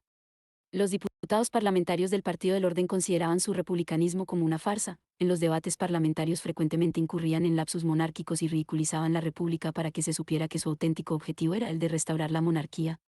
De lo que no eran conscientes era del hecho de que ellos mismos estaban engañados respecto al auténtico impacto social de su actitud. Lo que estaban haciendo efectivamente era establecer las condiciones del orden republicano burgués que tanto despreciaban, al garantizar, por ejemplo, la salvaguarda de la propiedad privada. De modo que no es meramente que fueran realistas que llevaban una máscara republicana, aunque se percibieran a sí mismos como tales, su convicción realista más íntima e interior era la careta engañosa que ocultaba su auténtico papel social. En resumen, su realismo, lejos de ser la verdad oculta de su republicanismo público, era el sustento fantasmático de su auténtico republicanismo, era lo que añadía pasión a su actividad. No es el caso, entonces, que los diputados del Partido del Orden estaban también fingiendo fingir ser republicanos, fingían ser lo que realmente eran. La conclusión radical de Hegel es que el signo que estamos analizando en las expresiones corpóreas, en verdad no significa nada, Ingwarreit. Nietzsche Bezeichnet, 64. El hábito es por lo tanto un signo extraño que significa el hecho de que no significa nada, 65. Lo que Hölderlin propuso como la fórmula de nuestra indigente situación, puesto que los dioses nos han abandonado, somos, signos sin significado, adquiere aquí una interpretación inesperadamente positiva. Y deberíamos tomar la fórmula de Hegel literalmente, la nada en ella tiene un peso positivo, es decir, el signo de que, en verdad, nada significa, es lo que Lacan llama el significante, aquello que representa al sujeto para otro significante. La nada es el vacío del sujeto mismo, de modo que la ausencia de una referencia final significa que la ausencia misma es la referencia final, y esta ausencia es el sujeto mismo. Por ello Malao escribe, el espíritu no es lo expresado por sus expresiones, es aquello que originalmente aterroriza al espíritu. 66. La dimensión del acoso, el vínculo entre espíritu en cuanto luz de la razón y espíritu en cuanto fantasma obsceno, es crucial, espíritu o razón están, y por una necesidad estructural, acechados siempre por las apariciones obscenas de su propio espíritu. El ser humano es esta noche, esta nada vacía, que lo contiene todo en su simplicidad, una riqueza inagotable de muchas representaciones, múltiples, ninguna de las cuales le pertenece o no está presente. Esta noche, el interior de la naturaleza, que existe aquí, puro yo, en representaciones fantasmagóricas, es noche en su totalidad, donde aquí corre una cabeza ensangrentada, allá otra horrible aparición blanca, que de pronto está aquí ante él, e inmediatamente desaparece. Se vislumbra esta noche cuando uno mira a los seres humanos a los ojos, a una noche que se vuelve horrible. 67. De nuevo, no deberíamos dejarnos cegar por el poder poético de esta descripción, sino leerla con precisión. Lo primero que hay que notar es cómo los objetos que flotan libremente alrededor de esta noche del mundo son membra disjecta, objetos parciales, objetos separados de su todo orgánico. No hay aquí un extraño eco entre este pasaje y la descripción de Hegel del poder negativo del entendimiento que es capaz de abstraer una entidad, un proceso, una propiedad, de su contexto sustancial y tratarlo como si tuviera una existencia propia. La potencia portentosa de lo negativo reside, por el contrario, en que alcance un ser allí propio una libertad particularizada en cuanto tal, separado de su ámbito, lo vinculado, y que solo tiene realidad en su conexión con lo otro, es la energía del pensamiento, del yo puro. 68. Es por lo tanto como si, en el abominable escenario de la noche del mundo, encontráramos algo así como el poder del entendimiento en su estado natural, el espíritu en la forma de un protoespíritu. Esta, quizá, sea la definición más precisa del horror, cuando un estado superior del desarrollo violentamente se inscribe en el estado inferior, en su fundamento barra diagonal presuposición, donde no puede sino aparecer como un desastre monstruoso, una desintegración del orden, una terrorífica combinación antinatural de elementos naturales. En el contexto de la ciencia contemporánea, nos encontramos este horror en su estado más puro cuando las manipulaciones genéticas se tuercen y generan objetos nunca vistos en la naturaleza, monstruos como cabras con una oreja gigante en vez de cabeza, o con una cabeza de un solo ojo, accidentes sin sentido que no obstante están en contacto con nuestras fantasías más reprimidas y desatan así interpretaciones salvajes. El yo puro, como lo interior de la naturaleza. 69, representa este cortocircuito paradójico de lo supernatural, espiritual, en su estado natural. ¿Por qué ocurre? La única respuesta coherente es materialista, porque el espíritu es parte de la naturaleza, y puede acaecer o surgir solo mediante una monstruosa autoaflicción, distorsión, derangement, de la naturaleza. Ahí radica el paradójico filo materialista del espiritualismo barato. El espíritu siempre es acosado por espíritus precisamente porque el espíritu es parte de la naturaleza, porque el espíritu no interviene en la naturaleza, que ya está constituida, ya hecha en algún otro lado, pero debe surgir de la naturaleza a través de su distorsión. No hay espíritu, razón, sin espíritus, fantasmas obscenos. Desde este punto de vista deberíamos, leer la merecidamente famosa descripción del camarero en El ser y la nada de Sartre. Este camarero realiza con una teatralidad exagerada los gestos propios de su personaje, interpretando ser un camarero en un café. Sus movimientos son rápidos y decididos, demasiado precisos en ocasiones, en otras demasiado rápidos. Acude a los clientes con un paso demasiado ligero. Se inclina en exceso hacia adelante, su voz y su mirada expresan un excesivo interés por la comanda del cliente. Finalmente vuelve, tratando de imitar en su caminar la rigidez inflexible de una especie de autómata. 70. La tesis ontológica que subyace al texto de Sartre, que el camarero del café puede no ser inmediatamente un camarero de café en el sentido en que este tintero es un tintero, no apunta hacia la tesis clásica de Lacan de que un loco no es solo el mendigo que piensa que es un rey, sino también el rey que piensa que es un rey. Debemos ser muy precisos en esta lectura, como advierte Robert Bernasconi en su comentario, hay mucho más en la tesis de Sartre que una simple idea sobre la mauvaise folie y la autoobjetivación, para encubrir o escapar de el vacío de esta libertad, un sujeto se aferra a una firme identidad simbólica, lo que hace Sartre es mostrar cómo, a través de la misma exageración de sus gestos, a través de esta misma sobreidentificación con el papel, el camarero señala la distancia que le separa de dicho rol, y así afirma su subjetividad. Es cierto, este camarero francés juega a ser camarero actuando como un autómata, del mismo modo en que el papel de un camarero en los Estados Unidos, por una extraña inversión, es el de jugar a actuar como si se fuera nuestro amigo. Sin embargo, la idea de Sartre es que, sea cual sea el juego que se le pida jugar al camarero, la regla que acaba por seguir el camarero es que debe romper las reglas, y hacerlo siguiéndolas de un modo exagerado. Es decir, el camarero no solo sigue simplemente las reglas no escritas, que sería una obediencia a un cierto tipo de tiranía, sino, en vez de ello, se cede a la hora de seguir estas reglas. El camarero logra rechazar el intento de reducirlo a ser nada más que un camarero, no mediante la renuncia a su papel, sino subrayando el hecho de que está interpretándolo hasta el punto que escapa de él. El camarero hace esto sobreactuando lo que hace, haciendo demasiado. El camarero francés, en vez de desaparecer en el papel, exagera los movimientos que hicieron de él algo así como un autómata, de un modo que atrae la atención sobre sí, del mismo modo que el típico camarero norteamericano no es tanto alguien amigable como sobreamigable. Sartre utiliza la misma palabra, trou, que le vimos utilizar en la náusea para expresar esta superfluidad humana. 71. Y es crucial suplementar esta descripción con su opuesto simétrico. Uno se identifica auténticamente con su propio papel precisamente cuando uno se sobreidentifica con él, sino que acompaña el juego de rol, el seguimiento de las reglas, con pequeñas violaciones o idiosincrasias designadas para señalar que, por debajo del papel, hay una persona real que no puede ser directamente identificada con él o reducida a él. En otras palabras, es totalmente erróneo leer la conducta del camarero como un caso de mauvaise folie. Este acto exagerado abre, de un modo negativo, el espacio para su auténtico yo, puesto que su mensaje es, no soy lo que estoy jugando a ser. La verdadera mauvaise folie consiste precisamente en embellecer mi juego de interpretar el papel con detalles idiosincrásicos, es este toque personal, el que proporciona el espacio para la falsa libertad, permitiéndome acomodarme a mi autoobjetivación en el papel que estoy interpretando. ¿Y qué ocurre con aquellos raros y extraños momentos en una cafetería americana, cuando repentinamente sospechamos que la amistosidad del camarero es genuina? 72. Esto nos lleva de vuelta a nuestra pregunta original, ¿en qué consiste la diferencia entre los hábitos animales y humanos? Solo los humanos, los seres espirituales, son acosados por espíritus. ¿Por qué? No porque a diferencia de los animales tengan acceso a la universalidad, sino porque esta universalidad es para ellos simultáneamente necesaria e imposible, es decir, es un problema. En otras palabras, mientras que para los sujetos humanos el lugar de la universalidad está prescrito, no obstante este debe permanecer vacío y nunca puede ser llenado con su contenido correcto. La especificidad del hombre tiene que ver con la relación entre esencia universal y sus accidentes. Para los animales, los accidentes siguen siendo meros accidentes, solo el ser humano postula la universalidad como tal y se relaciona con ella, y puede por lo tanto elevar reflexivamente los accidentes a la esencia universal.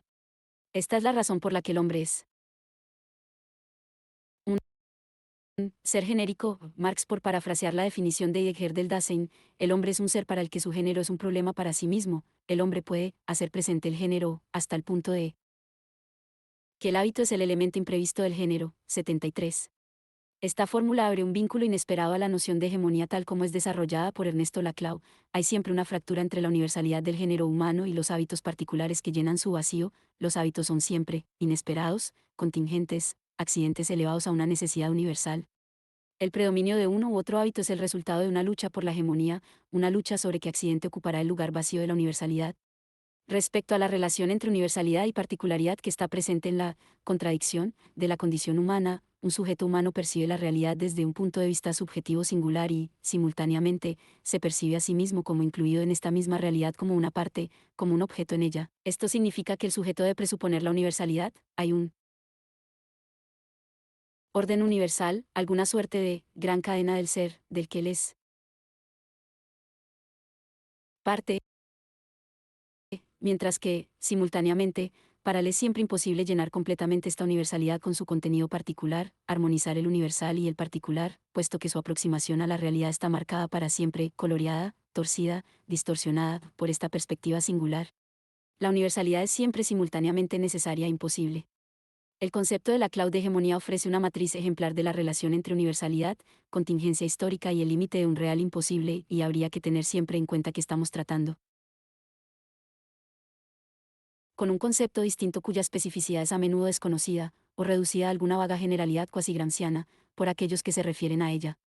La característica clave del concepto de hegemonía reside en la conexión contingente entre las diferencias intrasociales, elementos dentro del espacio social, y el límite que separa a la sociedad misma de la no sociedad, caos, decadencia completa, la disolución de todos los vínculos sociales, el límite entre lo social y su exterioridad, lo no social, solo puede articularse bajo la forma de una diferencia, mapeándose a sí mismo sobre una diferencia, entre elementos dentro del espacio social. En otras palabras, el antagonismo radical solo puede ser representado de un modo distorsionado, a través de diferencias particulares internas al sistema. Las diferencias externas también son siempre internas, y además, el vínculo entre la diferencia interna y externa es en última instancia contingente, el resultado de la lucha política por la hegemonía. El habitual contraargumento antihegeliano es, desde luego, que esta fractura irreductible entre lo universal, el marco, y su contenido particular es lo que caracteriza a la subjetividad finita kantiana. No es la universalidad concreta hegeliana la expresión más radical de la fantasía de reconciliación plena entre lo universal y lo particular. No es su característica básica la autogeneración de todo el contenido particular a partir del automovimiento de la universalidad misma. Contra este reproche común, debemos insistir en la cercanía del concepto de hegemonía en la clau con el concepto hegeliano de universalidad concreta. En la última, la diferencia específica se superpone con la diferencia constitutiva del género mismo, igual que, en el concepto de hegemonía de Laclau, la fractura antagonista entre sociedad y su límite externo, la no sociedad, está mapeada sobre una diferencia estructural intrasocial. El propio Laclau rechaza la reconciliación hegeliana entre universal y particular en nombre de la fractura que separa para siempre al universal vacío o imposible del contenido particular contingente que lo hegemoniza. Pero si echamos un vistazo detallado al pensamiento hegeliano, veremos que, en la medida en que cada especie particular no encaja en su género universal, cuando llegamos finalmente a una especie particular que encaja plenamente con su concepto, ese concepto universal se transforma en otro concepto. Ningún estado histórico existente encaja plenamente en el concepto del Estado, la necesidad de un paso dialéctico del Estado, espíritu objetivo, historia, a la religión, espíritu absoluto, implica el hecho de que el único Estado existente que efectivamente encaja en su concepto es una comunidad religiosa, que precisamente ya no es un Estado. Aquí encontramos la paradoja auténticamente dialéctica de la universalidad concreta, como historicidad, en la relación entre un género y su subespecie. Una de estas subespecies siempre será el elemento que niega la característica universal del género. Diferentes naciones tienen diferentes versiones de balompié. Los americanos no tienen, o tenían, fútbol, porque el béisbol es su fútbol. De ahí también la famosa afirmación de Hegel de que la gente moderna no reza por la mañana, porque leer el periódico es su rezo matutino. Del mismo modo, en los estados socialistas, en desintegración, los clubes culturales y de escritores actuaban como partidos políticos. Del mismo modo, la mujer se convierte en una de las subespecies del hombre, o el Dasein-Analyse heideggeriano en una de las subespecies de la fenomenología, subsumiendo la universalidad precedente. El punto imposible de autoobjetivación sería precisamente el punto en el que la universalidad y su contenido particular están plenamente armonizados, en resumen, donde no habría lucha por la hegemonía. Y esto nos lleva de vuelta a la locura. Su definición más sucinta es la de una armonía directa entre universalidad y sus accidentes, una cancelación de la fractura que separa las dos. Para el loco, el objeto, que es su representante imposible dentro de la realidad objetual, pierde su carácter virtual y se hace una parte plena e integral de aquella realidad. En contraste con la locura, el hábito evita esta trampa de la identificación directa gracias a su carácter virtual, la identificación del sujeto con un hábito no es una identificación directa con alguna característica positiva, sino una identificación con una disposición, con una virtualidad. El hábito es el resultado de una lucha por la hegemonía, es un accidente elevado a una esencia, a la necesidad universal, un accidente destinado a llenar su lugar vacío. 1. Por ejemplo, la discusión de Labinas y después, de Marion, sobre el Dios, más allá del ser, simplemente reduce el ser al dominio de la realidad positiva, incluyendo su horizonte ontológico trascendental, y no logra plantear correctamente la cuestión fenomenológica acerca de cómo es que la dimensión divina, más allá del ser, aparece dentro de un cierto horizonte de la apertura del ser. 2. Una explicación sólida y equidistante de esta polémica se encuentra en Roy Boyn, Foucault Derrida, de Ottersay of Reason, Londres, Owen Hyman, 1990. 3. Jacques Derrida, Cogito and the History of Madness, Enwriting and Difference, traducción Alan Bass, Chicago, University of Chicago Press, 1978, p. 59, Edcast, La escritura y la diferencia, traducción Patricio Peñalver, Barcelona, Ansrapols, 1989, p. 85. 4. Ibid. pp 55 a 56, Edcast, pp 78 a 79. 5. Ibid. p. 58, Ecast, p. 81. 6. Ibid. p. 59, Edcast, p. 84. 7. Ibid. p. 60, Ecast, p. 86. 8. Ibid. 9. Recordemos que Frey, en su análisis del paranoico juez Schreber, señala que el sistema paranoide no equivale a la locura, sino a un desesperado intento de escapar de la locura, la desintegración del universo simbólico a través de un universo ersatz del sentido. 10. Michel Foucault, Madness and Civilization, traducción Richard Howard, Londres, Tavistock, 1967, px. 11. Michel Foucault, Folie de Raison, Historia de la Folie et l'Age Classique, París, Plon, 1961, p. 7, Edcast, Historia de la Locura en la Época Clásica, traducción Juan José Utrilla, México DF, Fondo de Cultura Económica, 1967, según la traducción de R. Boyn, Foucault and Derrida, Cit, pp 55 a 56. 12. Michel Foucault, Discipline and Panicy, traducción Alan Sheridan, Armand's Board, Penguin, 1977, p. 301, Ecast, Vigilar y Castigar. Nacimiento de la prisión, traducción. Aurelio Garzón del Camino, Madrid, siglo XXI de España, 1978. 13. R. Boyn, Foucault and Derrida, Cit, p. 118. 14. La lectura no puede transgredir legítimamente el texto, llevándolo hacia algo otro que él. No hay nada fuera del texto. Jacques Derrida, of Grammatology. Baltimore, Johns Hopkins University Press, 1976, p. 158, Ecast, de la Gramatología, traducción Oscar del Barco y Conrado Zaretti, México DF, siglo XXI de México, 1998. 15. Michel Foucault, Language, Countermemory, Practice, traducción Donald F. Busiaad y Serry Simon, Oxford, Blackwell, 1977, p. 33. 16. Michel Foucault, Moncorps, C. Papier, CFU, en Historia de la Folie et l'Age Classique, París, Gallimard, 1972, p. 602. 17. Ibid. p. 584. 18. Daniel C. Dennett, Cancias Nis Explained, Nueva York, Little y Brown, 1991, p. 416, Ecast, La conciencia explicada. Una teoría interdisciplinar, traducción Sergio Valari, Barcelona, Paidós, 1995. 19. Véase Jack Lacan, Televisión, October 40, Primavera de 1987. 20. La obra principal de Nicolas Malebranche es de la Raciercier y de la Vérité, París, Brin, 1975, publicado originalmente en 1674 a 1675. 21. Respecto a esta ambigüedad, véase Paul Virilio, The Art of the Motor. Minneapolis, University of Minnesota Press, 1995. 22. Robert Pippin, The Persistence of Subjectivity, Cambridge, Cambridge University Press, 2005, p. 118. 23. Ibid. pp. 118 a 119. 24. Véase G. W. F. Hegel, Lectures on the Philosophy of World History, Introduction, Listening History, traducción H. B. Nisbat, Cambridge, Cambridge University Press, 1975, pp. 176 a 190. 25. G. K. Chesterton, Orsa Axi, San Francisco, Ignatius Press, 1995, p. 45. 26. Catherine Malao, The Future of Hegel, Londres, Routledge, 2005, p. 117, ed. Cast, El porvenir de Hegel, traducción Cristóbal Durán, Lanús, La cebra barra diagonal palinodia, 2013. De aquí en adelante me apoyaré extensamente en este libro. 27. Ibid. P. 26. 28. Le debo esta observación a Caroline Suster, de Chicago. 29. Los zombies, estas figuras auténticamente unheimlich, sin sentido y siniestras, deben situarse de manera opuesta a los alienígenas que invaden el cuerpo de un terrestre, mientras que los aliens se ven y actúan como humanos, pero en realidad son ajenos a la especie humana. Los zombies son humanos que ya no parecen ni actúan como humanos. En el caso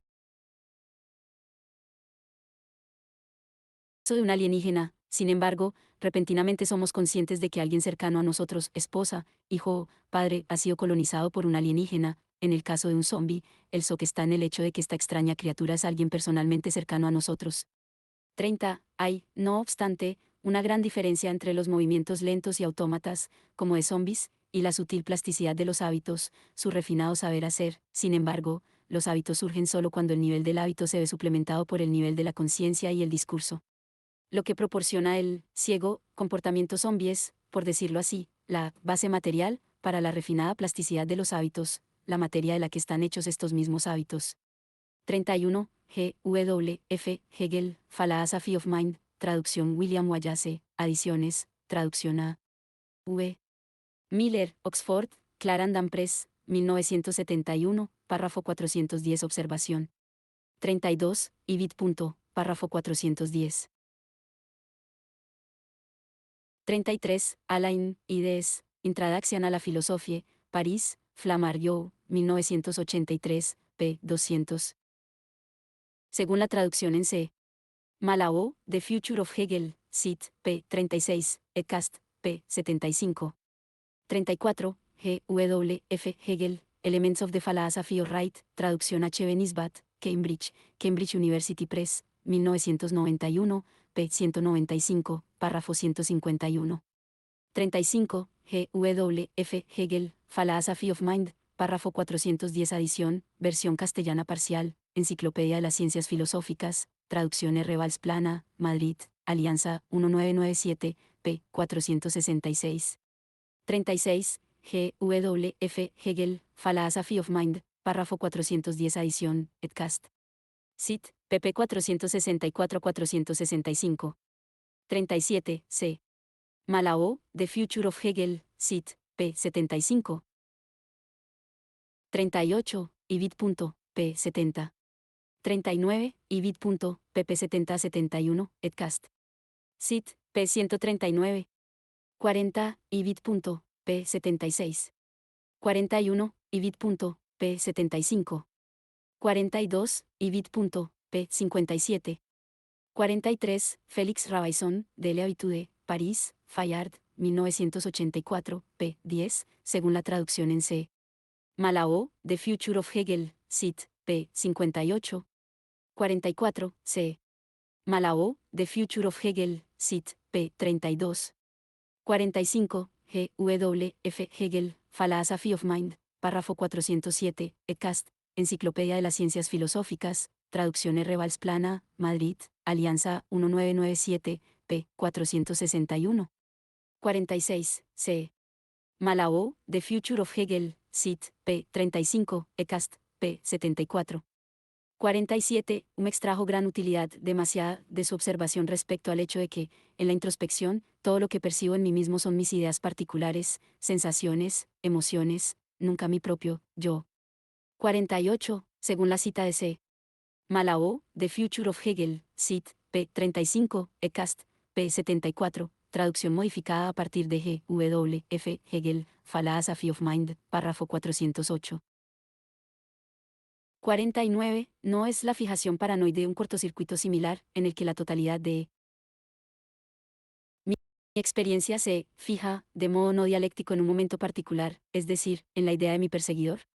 50. En un examen más detallado, queda claro que el concepto hegeliano de locura oscila entre los dos extremos que podríamos quizá denominar, en referencia al concepto benjaminiano de violencia, locura constitutiva y locura constituida. En primer lugar, está la locura constitutiva, la contradicción radical de la propia condición humana, entre el sujeto como nada, como la puntualidad evanescente, y el sujeto como todo, como el horizonte de su mundo. Después, está la locura, constituida, la fijación directa en, o identificación con, una característica particular como un intento de resolver, o más bien reducir, la contradicción. De un modo similar a la ambigüedad del concepto lacaniano de l'objet y petit a, la locura nombra al mismo tiempo la contradicción o vacío y el intento de resolverla.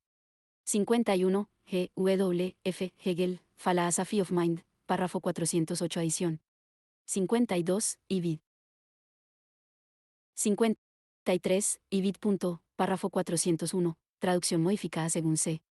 Malao, The Future of Hegel, Cit. pp. 32 a 33.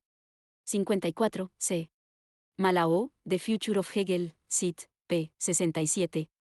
55. La fisionomía y la frenología quedan en este nivel, como lo hacen las ideologías New Age contemporáneas que nos instan a expresar o realizar nuestro auténtico yo. 56. G. W. F. Hegel, Phenomenology of Spirit, traducción a V. Miller, Oxford, Oxford University Press, 1977, p. 185 a 186. 57. C. Malao, The Future of Hegel, Cit. p. 71. 58. Ibid. p. 72, ECAST, p. 138. 59. Ibid. p. 68. 60. G. W. F. Hegel, Fenomenología del Espíritu, traducción Wenceslao Roses, Madrid, Fondo de Cultura Económica, 2000, p. 192. 61. Ibid. p. 190. 62. Si mi interlocutor sospecha que yo estoy realmente interesado, podría incluso verse desagradablemente sorprendido, como si estuviera apuntando a algo demasiado íntimo que no me concierne, o, por parafrasear el viejo chiste freudiano, porque me estás diciendo que te alegras de verme, si realmente te alegras de verme. 63. Véase Karl Marx, Class Struggles in France, en Karl Marx y Friedrich Engels. Collected Works, volumen 10, Londres, Lawrence y Wishart, 1978, p. 104. 64. G. W. F. Hegel, Phenomenology of Spirit, Cit. p. 191, traducción modificada según C. Malao, The Future of Hegel, Cit. p. 67. 65. C. Malao, The Future of Hegel, Cit. p. 67. 66. Ibid. p. 68. 67. G. W. F. Hegel, General Philosophie, NFRUH Politische System, Frankfurt, Ulstein, 1974, p. 204, traducción citada a partir de Donald Philip Berin, Hegel's Recollection, Albany, SUNY Press, 1985, pp. 7 a 8. Hegel menciona también el abismo nocturno en el que se guarda un mundo infinito de numerosas imágenes y representaciones, sin que estén en la conciencia. G. W. F. Hegel, Hegel's Philosophie des Subjektiven Geistes // Hegel's Philosophy of Subjective Spirit, volumen 3, traducción y ed. M.J. Petri, Dordrecht, Der Eidal 1978, ECAST, Filosofía Real, traducción José María Ripalda, Fondo de Cultura Económica, 1984, p. 154. 68. G. W. F. Hegel, Phenomenology of Spirit, Cit. p. 19, EDCAST. Cit. Fenomenología del Espíritu, traducción Wenceslao Roses, México DF, Fondo de Cultura Económica, 1966, pp. 23 a 24. 69. Una extraña expresión, puesto que para Hegel la naturaleza, precisamente, no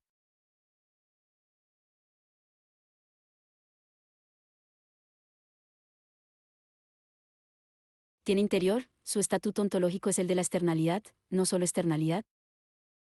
Respecto a algún interior que se presupone, sino externalidad respecto a sí mismo. 70. Jean-Paul Sartre, Being and Nothingness, Londres, Masuan, 1957, p. 59. 71. Robert Bernasconi, How to Read Sartre, Londres, Granta, 2006, p. 38.